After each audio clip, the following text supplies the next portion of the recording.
Tell me what's wrong with you. Hello friends, and welcome back to my channel.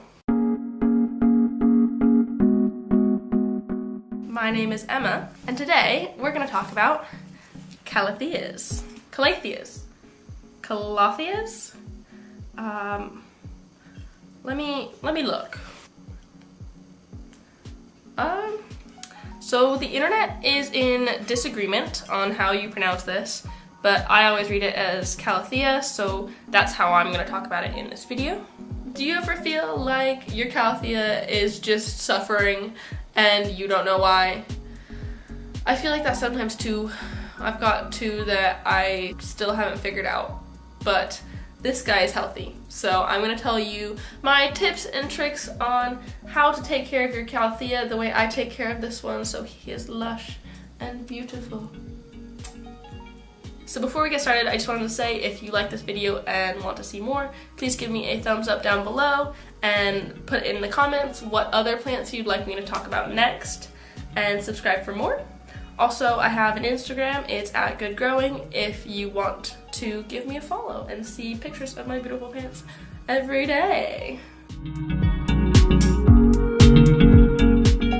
Also known as a cathedral plant or a zebra plant or a prayer plant, but prayer plant is actually a misnomer. Prayer plant is actually the name of its cousin, not a Calathea, but it's kind of named that as well because it does a similar open and closing movement. So even though these aren't technically prayer plants, they still do move quite a lot during the day, depending on light and temperature and humidity and stuff. You can see the difference in the color in stem here, and that's actually the joint from which it moves. Calatheas are super cool because they are freaking gorgeous. I mean, look at this. It's got lovely pink pinstripes, which is what originally attracted me to it. I thought this would look gorgeous in my house, and it does, and I love it. But there are loads of different types of Calatheas. I think there's like over 300 of them in total. This one is a Calathea ornata or sanderiana, and it's known as the pinstripe Calathea. Between me and my flatmates, we have 3 total, so 2 others. One of them is a Calathea rufibarba, also known as a velvet Calathea, for its really soft, fuzzy underside of its leaves. And the other is a Calathea louisei, which isn't doing too hot right now. I'm not exactly sure why. I think it hasn't gotten enough humidity. It's my flatmates and it lives in their room, and so I don't mist it ever, which I think it needs to be misted a little bit more than never. Calatheas are great because there's so many different varieties that as soon as you walk into a plant shop, there's like 4 different ones that you want to buy, and that's great, but they are a bit picky about their home life. Calatheas are kind of like your passive-aggressive friend that will let you know that something's wrong, but they won't tell you what, and you just have to test and test until you figure it out. They have pretty much the same tells for most problems. The leaves are turned brown or yellow and get quite crispy around the tips or edges, and that could be for a myriad of different things like overwatering, underwatering, too much light, too little light, over fertilizing, not the right type of water, not enough humidity. So many different things can go wrong with a Calathea, and they still won't tell you which one, unlike other plants which have kind of distinct tells for what's what. So when you're troubleshooting, it's kind of best to try one thing at a time and adjust slowly and see if things get better, and if that doesn't work, try something else, and on and on.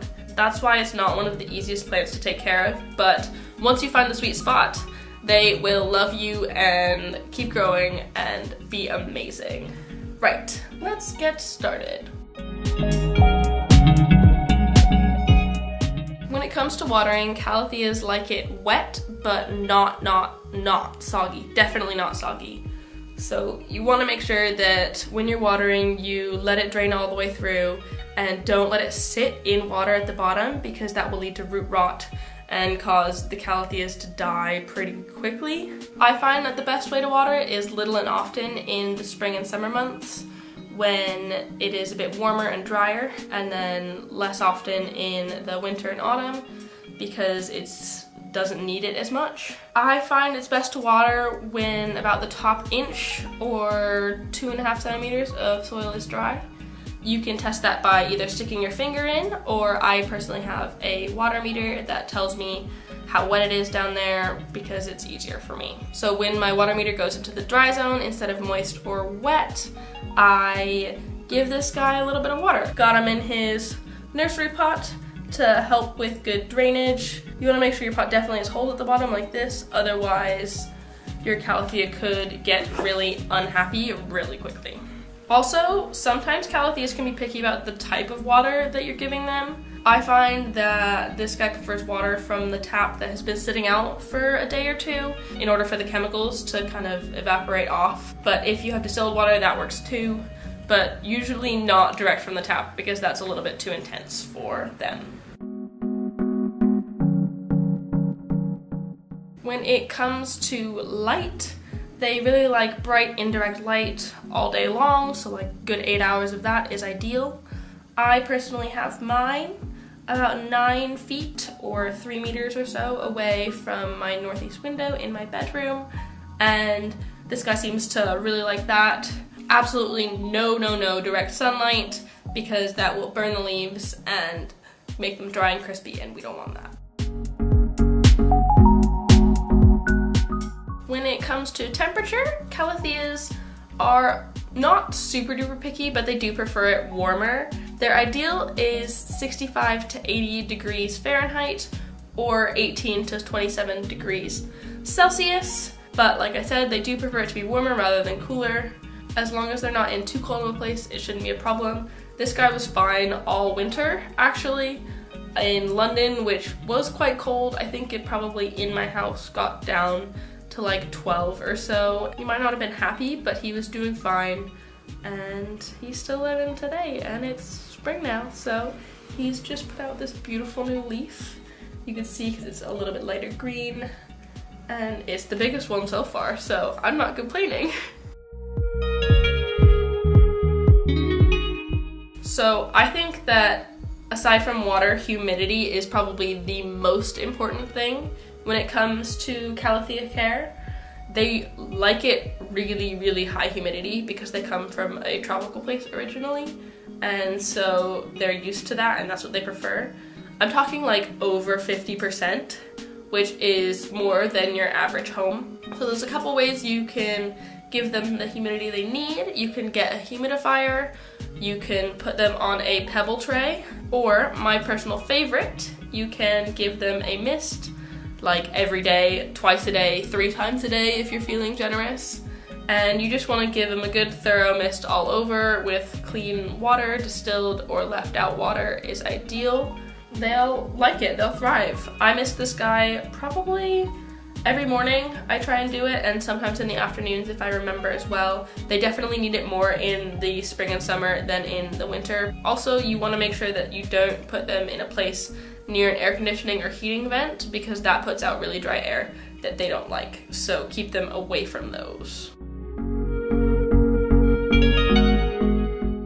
When it comes to fertilizer, Calatheas like to be fed probably about every 2 weeks in the spring and summer, and not at all in the fall and winter. So I personally do it with a half-strength fertilizer because I don't want to overdo it with them because they are a bit more finicky. So more of a diluted fertilizer is better for them. So that's it. That's all you need to know in order to take care of your Calathea. I really hope that helped if you were encountering problems. Please give it a thumbs up down below if you did, and give me a comment about other plants you'd like me to talk about in the future, or if you are having problems with your Calathea now and you want to chat about it, I might be able to help, hopefully. And subscribe for more videos, and follow me on Instagram if you want to see cool pictures of my plants all the time. Thank you so much for watching. I hope you have a lovely day, and I will see you next time. Bye!